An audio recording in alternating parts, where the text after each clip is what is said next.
In this video, I shall present the context of the creation of the zeroth law of thermodynamics and describe how it renewed confidence in our ability to measure temperature. This context will involve a very brief description of the first three laws of thermodynamics, but we shall study each one in far greater detail later on. The story begins around 1850, when a German scientist named Rudolf Clausius took the law of conservation of energy, which states that energy can neither be created nor destroyed, merely changed from one form into another, and applied it to the idea of a thermodynamic system. This resulted in the first law of thermodynamics, which defines change in the state function internal energy of a system, based on energy flow into or out of the system. It subsequently then led to the definition of a further state function called enthalpy.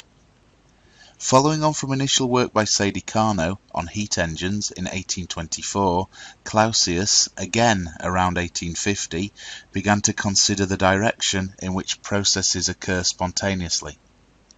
For example, hot objects always lose heat to their surroundings. A cold cup of coffee will never suck heat in from its surroundings to become hot again. These considerations led to the definition of a further state function called entropy, and the second law of thermodynamics, which defines it and governs its behavior. In 1912, another German chemist named Walter Nernst was considering the behavior of matter as temperature approaches absolute zero, or minus 273.15 degrees centigrade, the coldest temperature possible. Consideration of the entropy of a perfect crystal led to formulation of the third law of thermodynamics, which led to the definition of zero on the entropy scale, and thus it became possible to measure absolute entropy. It wasn't until around 1935 that concerns about the nature of temperature measurement began to surface. Clearly, temperature and measurement of temperature underpinned every single facet of this new theory of thermodynamics, and yet there was a fundamental issue with the way in which temperature was measured. Consider how a thermometer works. Imagine having your own temperature taken by a nurse in a hospital. The thermometer is placed under your tongue, heat flows from you through a thin wall of glass into a reservoir of liquid, which is usually either mercury or red-dyed alcohol. Thermal expansion causes the liquid to be pushed up a capillary tube with a graduated scale. It is the temperature of the liquid and its ensuing thermal expansion that is used to measure the temperature under your tongue. But at no point does the liquid actually come into contact with your mouth.